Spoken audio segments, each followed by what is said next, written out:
Thanks for your patience. Good morning, everyone. First of all, I'd like to extend my gratitude to Professor Leon de Beer and everyone who organizes this amazing conference. It's really great to be here, and it's a great honor. Last year, my brother and I were sitting in the audience and looking at the amazing talks, listening to them, and we were thinking, I was thinking, wouldn't it be nice one day if we could be in front and just contribute? And here we are today, so it's quite humbling, actually. The title of the presentation has changed just a little bit, because we thought we would show what we're doing in terms of contributing to the disruption of development process. We are going to do that by showing you a couple of things that we do at Rabbit down in Cape Town. So we're going to talk about what we do in the trenches, about the different industries that are exposed, we're exposed to. We're going to talk about the context of design in the product development cycle, which we've heard a lot about this week already, so I'm not going to spend too much time on that. Also, how to design with manufacturability in mind, which again we've heard a lot about. Mass customization versus mass production. Some applications from our side, what we've seen on the ground and how our clients are requesting. And then a case study. I'm going to spend a bit more time on that, on the impact of additive manufacturing on the film industry, which we haven't heard a lot about over here. So very, very briefly about who we are. We are a small product development, engineering and design studio based in Woodstock, Cape Town. And we've started about 2.5 years ago with 3 people, and this is us about 2.5 years ago receiving our first machine, Project 160, and this is us over here trying to, is there a laser here? Cool. Trying to excavate our first dinosaur that we printed, and we felt like we were very excited. It happened to be a dinosaur that was on purpose. So we started, 3 of us, and one of the things that really is taking us back every single time is people asking us what makes our job exciting, and what really the answer to that is we don't know what's going to come tomorrow. A lot of people phone us and send us emails and requests and give us amazing applications of 3D printing, additive manufacturing. Very early in our existence, December 2014, we started what was, I think at the time, the first and only 3D printing exhibit at a market. This was at the Old Biscuit Mill in Cape Town, to expose people to what 3D printing could offer. And we made our own products, little accessories and jewelry, and we even had a scanning booth where people could come and sit and we'd scan their faces, and a week later they'd receive their figurines. I mean, we've all seen that. But we learned a lot from that process. We learned that retail is not the way to go for us. And then we participated into Open Design 2 years, well, not 2 years in a row, but for 2 years now. Open Design Festival in Cape Town is very big. It attracts about 14,000, 15,000 people throughout a week time. And they touch about a lot of different things about design. And we've done a lot of programs with them to expose kids and communities to additive manufacturing. And this year, over here you've got Gaia, one of our very first graduates, if I want to call that, to the I2P lab that we've set up down in Cape Town, thanks again to Professor Dion de Beer. And what we're doing with the I2P lab over there is we're trying to do it slightly differently, where we welcome artisans to come and stay a number of weeks at a time or even months to expose them to the technology so that they can explore what they can do with additive manufacturing. So for example, jewelers, what can they do with that? And I'm not talking about the big jewelry companies who already use it extensively. I'm talking about the artisan herself or himself trying to use the conventional methods and design something better or different. I'm talking about sculptors, I'm talking about fashion designers. We invite them to come and spend some time with us. So watch that space. And then we were also the first ones to try, actually it's a conventional 2D printing brand in Cape Town called Wizards, approached us and said, why don't you install a 3D printing workshop or division within our shop so that people can also have access to another form of printing. And obviously we thought that was an amazing opportunity, so we jumped at it and we stayed with them for about 1.5 years. And that's where also we started making noise about the I2P lab, and it allowed us to successfully bring interest towards that. So I'm just keeping an eye on time. And you know, we're varying degrees of success, obviously. I mean, people are still very, very curious about it, but they also sometimes don't know what to do with it. So there's a lot of education that needs to happen. There's a lot of talks. There's a lot of consulting.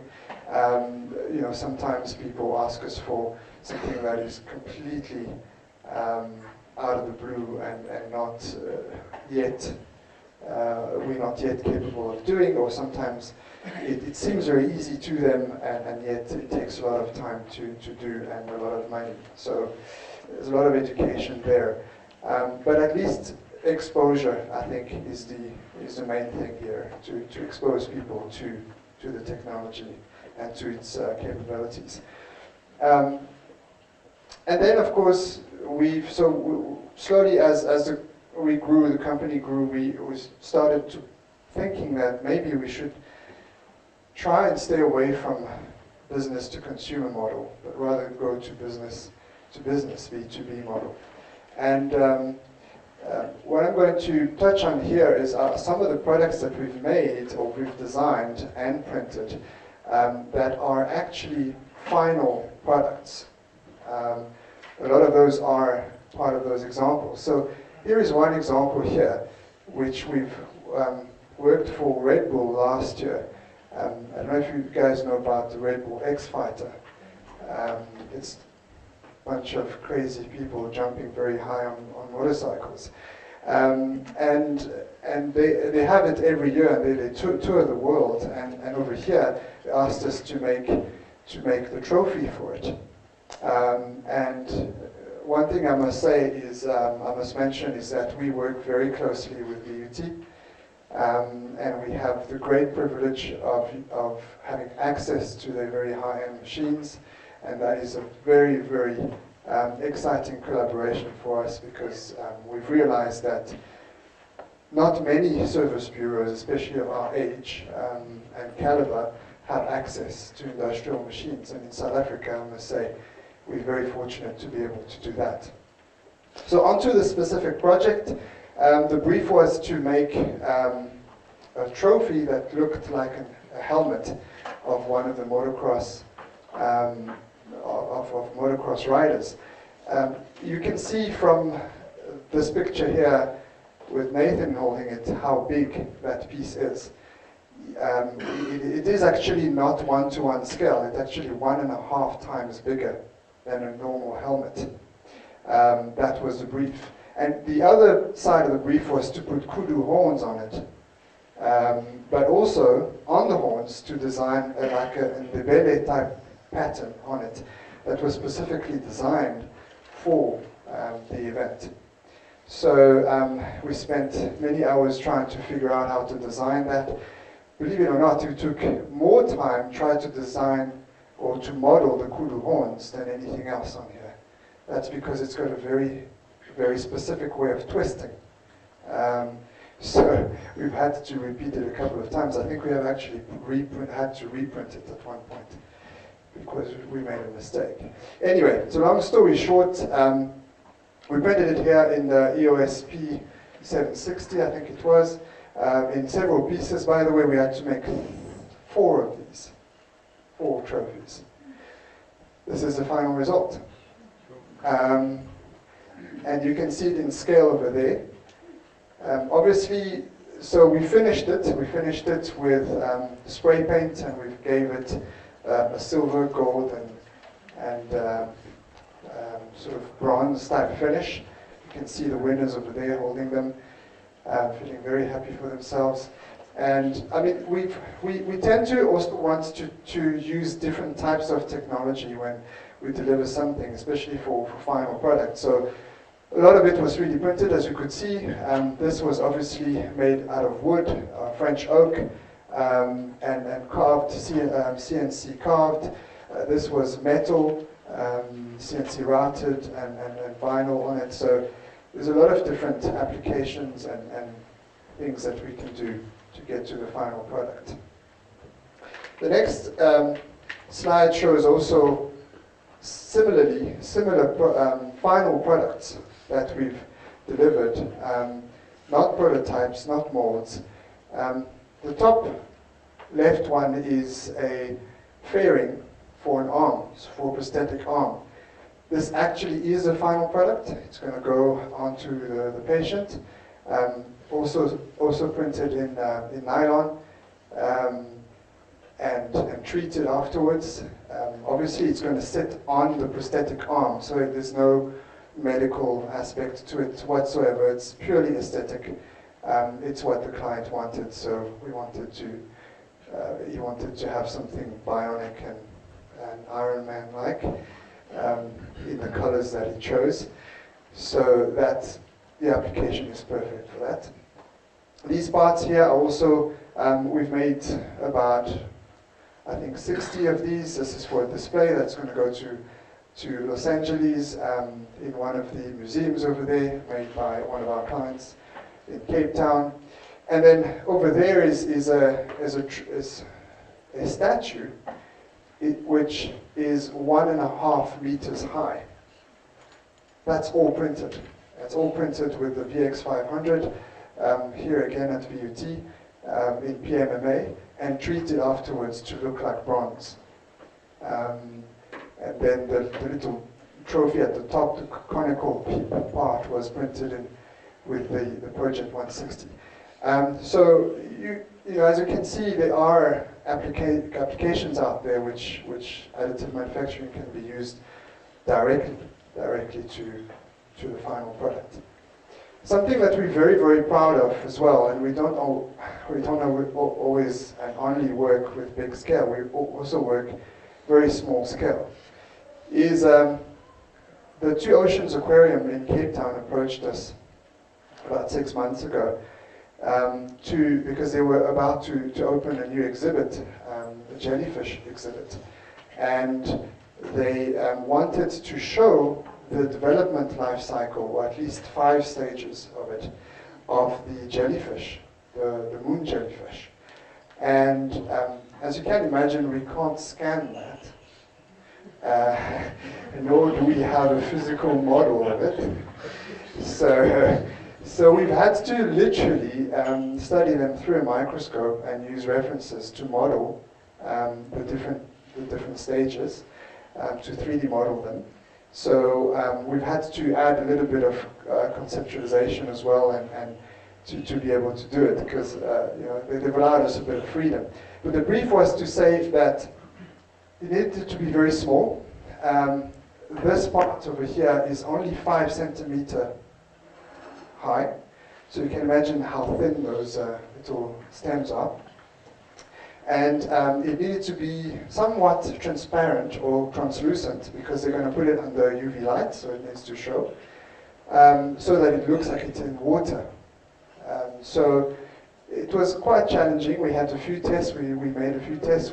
At the beginning, we thought maybe we could use nylon, because nylon does have some kind of property to let light through. But then because of the precision and the size and that we needed, we went rather to SLA using transparent resin.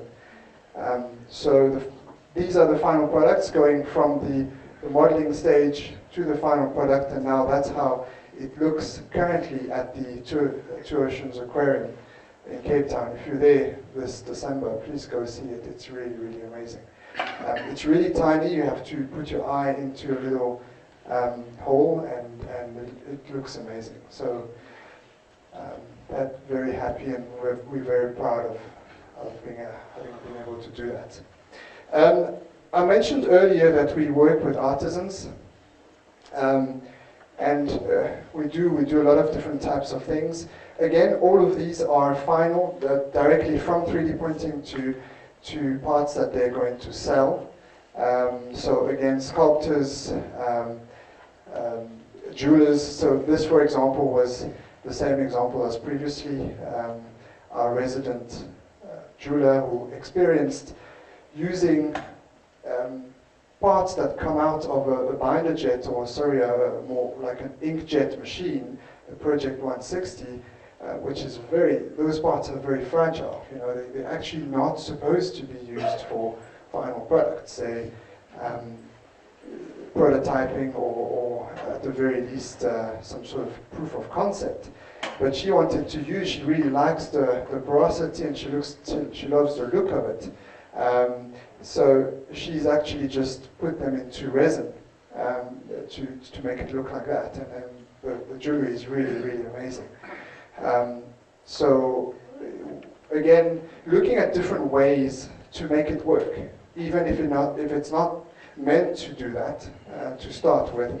A lot of people out there, not just us, but the people that come to us, are saying, no, you're telling me this is not possible, or at least it's not meant to do that, but I want to try. I want to give this a try, and I want to be able to make it work for me because it's cheaper, it's faster, I can get to market a lot faster, and I can be creative, totally creative. But then we also work with much bigger companies. I think everybody here knows continental China. We were eating on their plates and drinking from their mugs today and the day before. This is one of the things that we do with them is to try and again disrupt the way they're making their ranges. It used to take them 9 months to go from concept to start manufacturing a whole range of mugs, say, or teacups.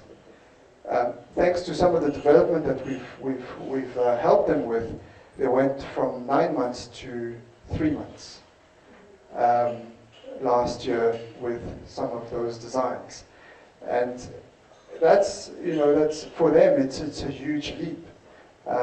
Here we're not making final products. I'm not going to lie.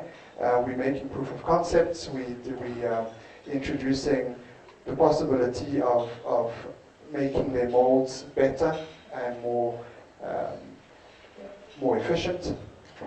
Repeatability is important there for them because they don't want to hold a lot of stock of something that's not going to work. They have lines of people who just are there to clean up a lot of the clay, the excess clay from the molds. So we're trying to work together to see how we can make that more efficient. So if we look at something like the functional oriented design, that some of the stuff that we're working on, for example, the advantages of the technology, we can, and again, I'm not going to spend too much time on this because we've heard a lot of it already, but this is another fairing, this time for a leg, for a prosthesist in Cape Town. And what we've done here is going from CAD, we printed first a section of the fairing to test the fixture system that we've developed. And then once it was successful, after a few iterations, we actually printed the whole fairing. So that's one big advantage of the technology and how we can change the developmental process, or at least evolve it. Same thing here in terms of production, design for manufacturability. This is a client who came to us. He's got these pallets that are made out of cardboard, and these pieces here are big plastic pieces. I think they're ABS pieces that are made by millions in China, but he doesn't want to order 10,000. He wants to order 1,000 of them. So he came to us and said, "Would you be able to do that for us?" But obviously, printing 1,000 of these things at its current state will not be efficient at all. So what we've had to do is we've had to change the design in such a way that it can fit in the biggest machine that we can have access to, which is here, the 760, the P760. So we've changed it and made it work for him, for the client. And in one batch, we'll be able to print 500 of them. So we only need 2 batches. And then we reached 1,000 units. The order's not in yet, so don't worry, it's coming, hopefully. But yeah, so this is a perfect example. Again, he's going to use this now. This is not for prototyping. He's going to sell these. So great advantages. And of course, mass customization. We've spoken a lot about it, but in our context, things like architectural models. We've worked a lot with traditional architectural model makers, and sometimes they have to make complexes and like little monopoly type houses, but they're all different actually. Sometimes they have a balcony in the front, sometimes at the back, sometimes on the left.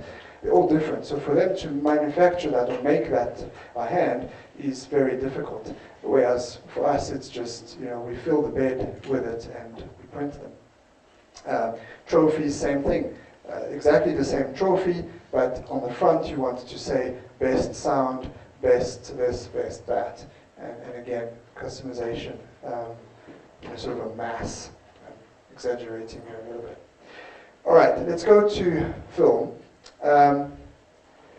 I've chosen the specific showcases, again, to illustrate how directly from 3D printing we can go to final parts. There is a video here which I would like to show. Maybe it will work if I put the microphone by because I don't think the sound will work. But this is a video from a company called Leica Entertainment. They use 3D printing a lot for their stop motion animation.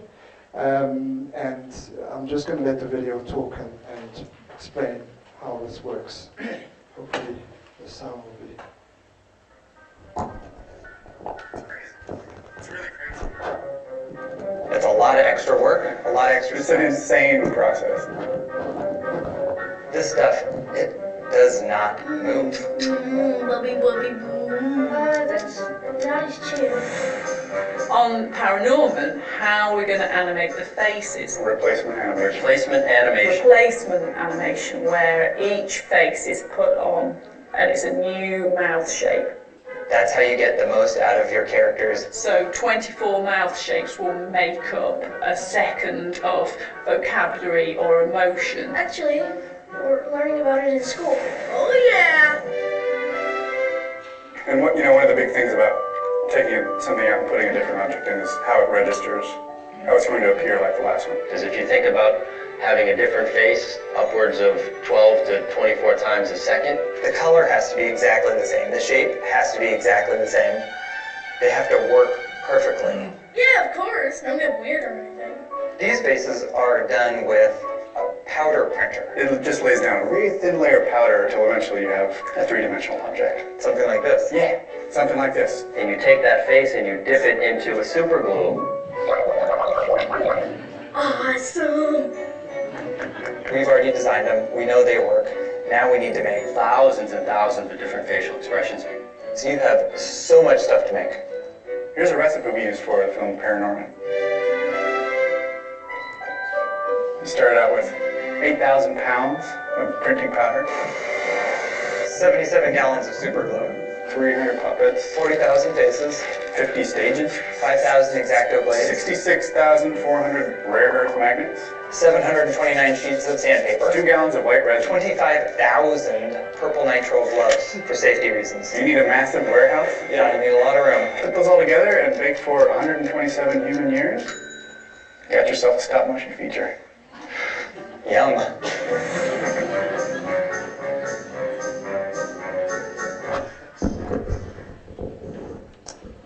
If you haven't seen the movie, you should. It's really, really nice.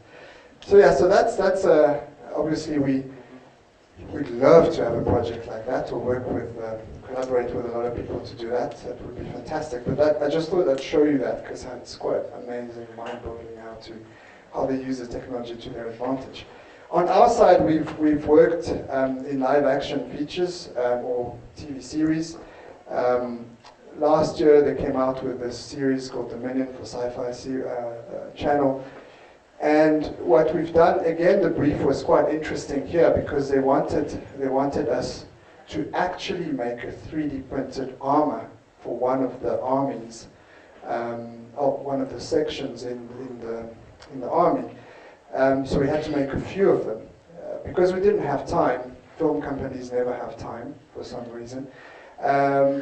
Because we didn't have time to print all of those, so we've had to make one original, and that original was actually used on the main actor. Because it was like a futuristic sci-fi show, they wanted to actually, didn't mind that it showed the layers on the armor. It needed to look like it was 3D printed, so that helped. But of course, they didn't have any design. So that didn't help. So we had to work with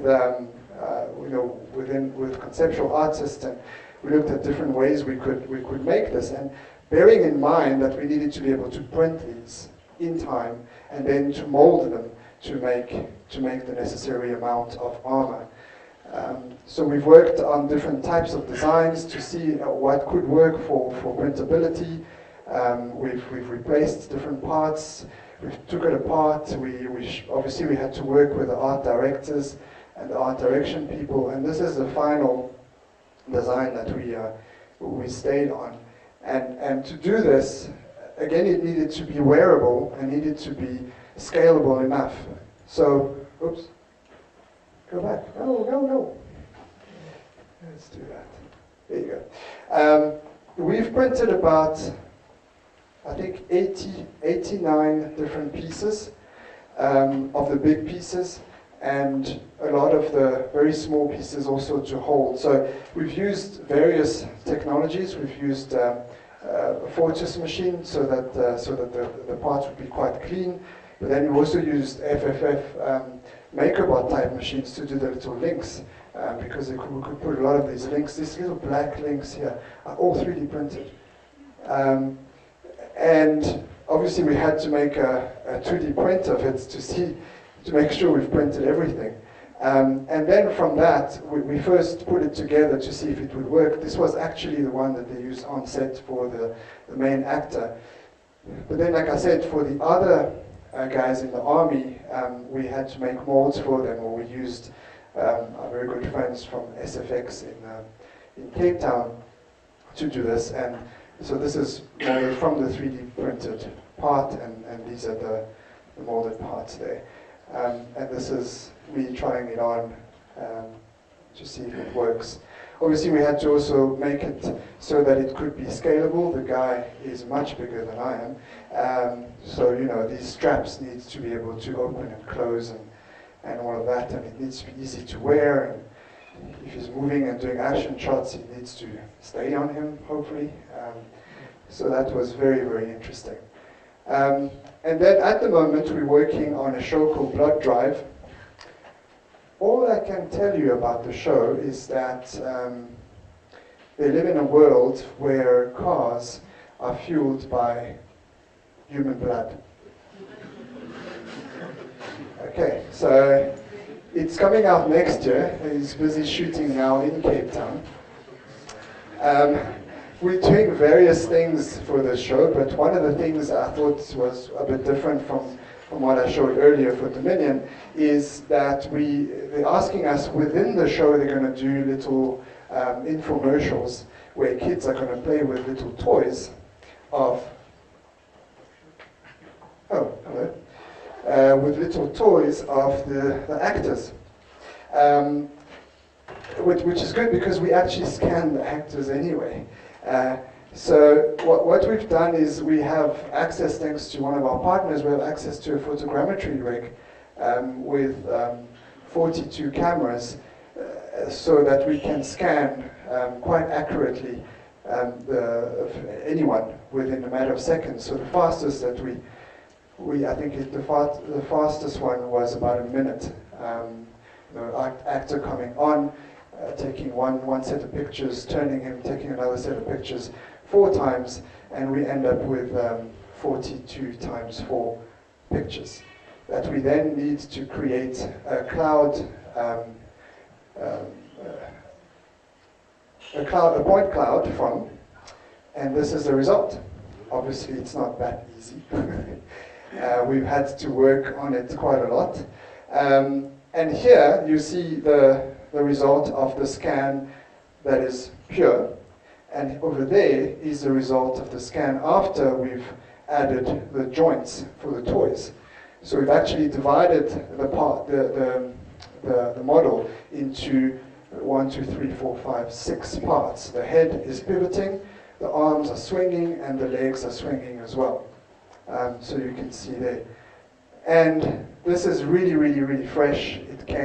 These pictures came to me while I was here, while we were here. This is the little toy made out of resin, printed on our SLA machine in grey because it's already ready to be painted. So now it's going to go back to the film studio and they're going to paint it using an artist to make it look real. So there's another application of this, and hopefully it's going to look amazing. Again, maybe have a look later on our website. We'll post those. And then one last thing I want to leave you with is this very, very cute little project that we had. This was actually one of the very first projects that we've ever did, funny enough. Because I come from an animation background, or at least in the animation world, I have very good ties with animation studios in South Africa. And one of them is Sunrise Animation. I'm sure you guys know Jungle Beat, or at least have heard of Jungle Beat. It's a South African TV series where animals are talking and they're doing amazing little things. And this is one of the main characters, the elephant. So I can't give you the details of exactly what they wanted to do for this because that's classified. But they basically asked us to make a stop motion version of it. And so I can't take the credit, we can't take the credit for this because they've modeled everything and they've made sure that it works for animation. So it makes a big difference when animators actually get to work and finalize this, because all we needed to do, and it wasn't easy, is to print 11 of these little elephants. 11 because in animation, film, in general is 24 frames per second. 12 frames per second is the minimum that we can go down to before the eye starts to think there's something wrong here. And then obviously you multiply that by 2, so each frame twice to make 24. So 11 little characters, and the first one is looped. Okay, so that makes 12. So big challenge here, because obviously there were very small parts. You can see there's a tail, and you can see there's the flapping ears. But needless to say, we were very, very happy with the result. So as you can see, the little tail swinging and the ears flapping, and so it's really quite amazing what can be done. After that, they went on and painted these characters. So they've got a version which they're not releasing yet of the same character painted, and it's really, really nice. And they have camera turning around it as well, and it looks like it's walking towards you. It's amazing. So yes, this is basically it. What I wanted to share today. You know, we're not scientists. We're not academics. We're not researchers. I personally am not an engineer, but I'd like to think that we dare to think that we can change the world, and that's why I wanted to put this little quote up here, which was made famous, of course, by Steve Jobs, but he didn't say it. Rob Siltonen did. The people who are crazy enough to think they can change the world are the ones who do, and I think we all do in here, so that's amazing. Thank you very much.